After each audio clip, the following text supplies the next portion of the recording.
इस वीडियो में मैं आपके लिए ए लेटर टू गॉड का पार्ट 2 लेकर आया हूँ। इसके पहले मैंने फर्स्ट पार्ट में आपको बताया कि किस तरीके से ओलो ने पूरी फसल को बर्बाद कर दिया। फिर उसके बाद लेंचो अपने खेत के बीच में खड़ा हुआ और अपने बेटों से अपना दुख व्यक्त करने लगा और बोला, a plague of locusts would have left more than this.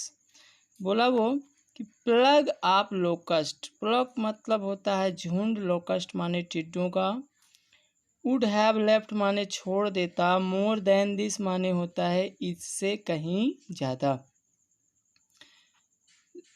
Lencho ने अपने बच्चों से कहा कि टिड्डों का प्रकोप होने पर भी, टिड्डों का झुंड के आक्रमण करने से भी इससे ज़्यादा फसल बच जाती, लेकिन the hell has left nothing, ओलों ने कुछ भी छोड़ा नहीं, ओलों से कुछ भी नहीं बचा। और this year we will have no corn, corn माने अनाज होता है, फसल होता है। इस वर्ष हमारे पास अनाज नहीं होंगे, अर्थात इस समय हमारे पास खाने के लिए कुछ भी नहीं होगा।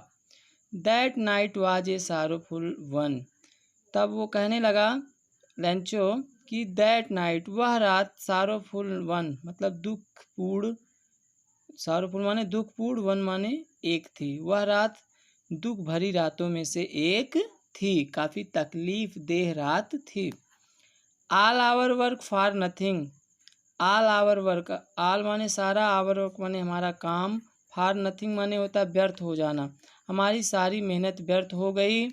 There is no one who can help us, यहाँ ऐसा कोई है भी नहीं जो हमारी मदद कर सकता है। We will all go hungry this year, we will all हम सभी, गो हंग्री माने भूखे रहेंगे, दिस ईयर माने इस वर्ष, इस वर्ष हम सबको भूखा रहना पड़ेगा या इस वर्ष हम सभी भूखे रहेंगे। But in the hearts of all who lived in that solitary house in the middle of the valley there was a single hope, help from God. इतना सब कुछ होने के बावजूद भी लेखक कह रहा है, राइटर कह रहा है कि इन द हार्ट माने हृदयों में, आल माने उन सभी के हृदयों में, who lived in that solitary house जो उस अकेले घर में रहते थे, एकाकी, सॉलिटरी माने एकाकी, एकमात्र जिसको बोलते हैं, हाउस माने घर में, मिडल माने बीच में, वैली माने घाटी, वाज माने था, सिंगल होप माने एकमात्र उम्मीद, हेल्प फ्रॉम गॉड माने ईश्वर की सहायता। मतलब इतना सब कुछ जब लेंचो ने अपने बेटों को बताया कि टिड्डों का प्रकोप होने पर भी, टिड्डों के आक्रमण करने पर भी इससे ज़्यादा कहीं फसल बच जाती, लेकिन ओलों ने कुछ भी नहीं छोड़ा, इस वर्ष हम सभी भूखे रह जाएंगे, हमारे पास अनाज नहीं होगा। वह रात बड़ी ही दुखपूर्ण रात थी, हमारा सारा जो कार्य था, हमारी जो सारी मेहनत थी वो व्यर्थ चली गई। यहाँ पर कोई भी ऐसा नहीं है जो हमारी मदद कर सकता है, हम सब इस वर्ष भूखे रह जाएंगे। इतना सब कुछ लेंचो के कहने के बावजूद भी उन सभी के हृदय में, जो उस एक अकेले घर में रहते थे, उस वैली के मतलब उस घाटी के बीच में, उनके हृदय में एक उम्मीद थी, और वह थी उम्मीद क्या? ईश्वर की मदद या ईश्वर से सहायता। अब लेंचो बोला कि don't be so upset even though this seems like a total loss, total loss माने पूरा नुकसान हो जाना, सीम्स माने प्रतीत होना, दो माने यद्यपि, अपसेट माने परेशान होना। लेंचो बोला अधिक परेशान मत हो, यद्यपि ऐसा लगता है कि सब कुछ बर्बाद हो गया। रिमेंबर याद रखो, no one dies of hunger, कोई भी भूख से नहीं मरता। एक तरफ जहाँ पर लेंचो ने स्टार्टिंग में अपनी सारी परेशानियाँ बताई, वहीं पर दूसरे ही क्षण वह अपने परिवार वालों को उम्मीद देता है कि याद रखो कोई भी भूख से मरता नहीं है। और इसीलिए जब लेंचो ने ऐसे बोला तो दैट इज वे दे से, दैट इज वाट दे से, और यही बात उसके परिवार वाले भी दोहराते हैं, वही चीज़ जो लेंचो कहता है वही उसके परिवार वाले दोहराते हैं कि no one dies of hunger, कोई भी भूख से नहीं मरता। All through the night, all through माने पूरी, नाइट माने रात, पूरी रात लेंचो थॉट, लेंचो सोचता रहा, only of his one hope, अपनी एकमात्र उम्मीद के बारे में, और वह उम्मीद किससे थी? हेल्प ऑफ गॉड, ईश्वर की सहायता। हुज आई, जिसकी आंखें, as he had been instructed, instructed माने निर्देशित किया जाना, दिशा निर्देश देना। सी एवरीथिंग माने हर चीज़ों को। Even what is deep, even माने क्या कुछ, डीप माने गहरे, वंस माने किसी के, कंसियंस माने होता है अंतःकरण। तो सारे पैसेज का अर्थ देखिएगा। सारी रात लैंचो अपनी एकमात्र उम्मीद ईश्वर की सहायता या ईश्वर की मदद के बारे में सोचता रहा। उसकी जिसकी आंखें मतलब जिनकी आंखें, ईश्वर की आंखें हमेशा सबको दिशा निर्देशित करती रहती हैं, हर चीज़ देखती रहती हैं कि किसी के अंतःकरण में क्या कुछ है। ईश्वर सब कुछ जानता रहता है, किसके मन में क्या है। ये सारी चीज़ें लैंचो अपने रात भर सोचता रहा। लैंचो was an x of man, x of man माने होता है खेती करने वाला आदमी या मेहनत करने वाला आदमी। तो लैंचो एक खेती करने वाला आदमी था। ऑक्स ऑफ मैन माने होता है किसान। तो लैंचो एक किसान था। Working like an animal in the field, खेतों में एक जानवर की तरह काम करता था। But still he knew how to write, लेकिन अभी भी उसको पता था कि कैसे लिखा जाता है, मतलब अभी भी उसको लिखना आता था। स्टिल माने अभी भी। द फॉलोइंग संडे, अगले ही रविवार को, एट डे ब्रेक, दिन की छुट्टी के दौरान, he began to write a letter, उसने एक पत्र लिखना शुरू किया।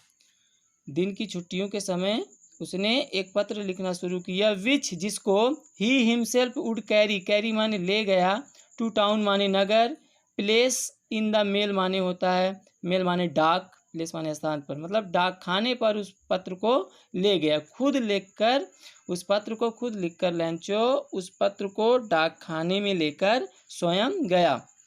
It was nothing less than a letter to God, less माने कम होना, ए लेटर टू गॉड माने ईश्वर के पत्र से।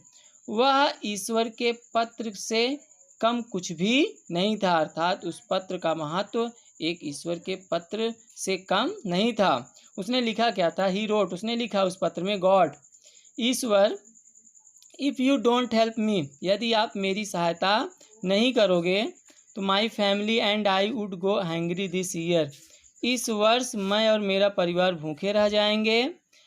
I need 100 pieces in order to sow my field again and to live until the crop comes। पेसस एक सिक्का होता है विदेशी भाषा में। सो माने बोने के लिए, फील्ड माने खेत को, अगेन माने दोबारा।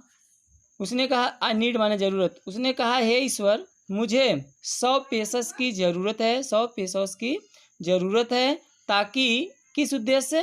कि ताकि मैं अपने खेत को दोबारा बो सकूं, एंड टू लिव, और जी सकूं, अपनी जीविका चला सकूं, अनटिल द क्रॉप्स कम, जब तक कि फसल नहीं आ जाती, मतलब जब तक फसल आ जाती तब तक के लिए मैं अपनी जीविका चला सकूं और अपने खेतों को बो सकूं दोबारा।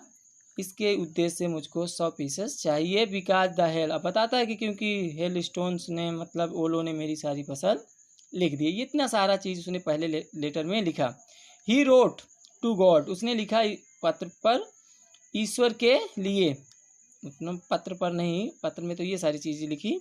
ही रोट, उसने लिखा, टू गॉड, ईश्वर के लिए, ऑन द इनवेलप, इनवेलप माने लिफाफा, उसने लिफाफे पर लिखा ईश्वर के लिए, और पुट द लेटर इनसाइड, और अंदर उस पत्र को रख दिया। उस पत्र को क्या कर दिया? अंदर रख दिया, और उस पर लिख दिया ईश्वर के लिए। एंड स्टिल ट्रबल्ड, और अभी भी परेशान था, मतलब वो अभी भी पत्र भले लिख दिया लेकिन अभी भी परेशान था। वेंट टू टाउन, और नगर की ओर गया परेशान होकर। एट द पोस्ट ऑफिस, कार्यालय की तरफ, मतलब डाकखाने की तरफ गया या डाकखाने पर गया। He placed a stamp, placed माने चिपकाना, स्टाम्प माने टिकट को, ऑन द लेटर माने पत्र पर, उसने पत्र पर टिकट को चिपकाया। And dropped into the mail box, और उसको पत्र पेटिका में डाल दिया। ड्रॉप माने छोड़ देना, मेल बॉक्स माने पत्र पेटिका में। One of the employees who was postman and also helped at the post office went to his boss laughing heartily and showed him the letter to God. तो जब उसने पत्र को, लैंचो ने पत्र पेटिका में छोड़ दिया, तब one of the employees, employees माने कर्मचारी, हु वाज पोस्टमैन, जो कि डाकिया था, एंड आल्सो हेल्प, और सहायता करता था, पोस्ट ऑफिस माने उस डाकखाने में। तो कह रहे हैं कि डाकखाने में सहायता करने वाला एक डाकिया जो कि डाकखाने में कर्मचारी था, उन्हीं में से एक क्या कि वेंट टू हिज बॉस, अपने बॉस के पास गया, मतलब डाक बाबू के पास गया, लॉफिंग हार्टली, तेजी से हंसते हुए, and showed him the letter to God, और उन्हें ईश्वर के पत्र को दिखाया। शोड माने दिखाना। Never in his career as a postman, postman माने डाक बाबू, he had known that address, he had he known that address, उनको उस पत्र के बारे में पते के बारे में पता नहीं था। मतलब कह रहे हैं अपने अभी तक के कार्यकाल में, कैरियर माने एक प्रकार से जो बीत जाता है या फिर जो अभी तक नौकरी की है, उस कार्यकाल में अभी तक उसने उस पते को कभी जाना नहीं था डाक बाबू ने। द पोस्ट मास्टर, और जो डाक बाबू था, ए फैट, एक मोटा, एमिएबल फेलो, एक मैत्रीपूर्ण दिखने वाला आदमी था। आल्सो ब्रोक आउट लाफिंग, उसके मुंह से भी हंसी छूट गई, वो भी हंस पड़ा। बट ऑलमोस्ट इमीडिएटली, लेकिन लगभग, ऑलमोस्ट लगभग इमीडिएटली मतलब तुरंत ही टर्न्ड सीरियस, वो गंभीर हो गया। And tapping the later on his desk, और अपने डेस्क पर रखी पत्र को, टैपिंग माने ध्यान से देखा, कमेंटेड, और उस पर कमेंट किया, आलोचना की, मतलब उस पर अपनी बात कही। और कमेंट ये करता है कि वाट फैट, कितना विश्वास है इस पत्र को लिखने वाले का कितना विश्वास है। I wish I had the faith of the man who wrote this letter, कहने लगा कि आई विश मतलब काश, इमेजिनेशन अपनी कल्पनाएं व्यक्त कर रहा है कि काश मेरी भी मेरा भी इसी आदमी की तरह विश्वास होता जिसने इस पत्र को लिखा है, starting up A correspondent with God, और तब मैं भी ईश्वर के साथ पत्राचार कर पाता। करस्पॉन्डेंट माने होता है पत्र व्यवहार करना। तो डाक में काम करने वाले कर्मचारियों में से एक डाकिया जो कि एक कर्मचारी था, उनमें से वह सीधा हंसते हुए उस पत्र को अपने बॉस के पास, अपने मेन हेड के पास ले गया और उनको उस पत्र को, ईश्वर के पत्र को दिखाया। डाक बाबू अपने अभी तक के कार्यकाल में कभी भी उस प्रकार के पते को जानते नहीं थे। डाक बाबू एक मोटे, मैत्रीपूर्ण दिखने वाले आदमी थे, उनके भी मुंह से हंसी छूट गई, लेकिन तुरंत ही वो सीरियस हो गए, गंभीर हो गए, और उन्होंने उस अपने डेस्क पर रखे पत्र को देखा और उस पर कमेंट किया कि कितना विश्वास है इस व्यक्ति का ईश्वर पर, काश मेरा भी ईश्वर पर इतना ही विश्वास होता इस आदमी की तरह, तब मैं भी ईश्वर के साथ पत्राचार या पत्र व्यवहार कर पाता। बच्चों इतना ही, बाकी इसका अगला पार्ट आपको हम बताएंगे, उसके बाद हम क्वेश्चन आंसर सॉल्व करेंगे। Thank you.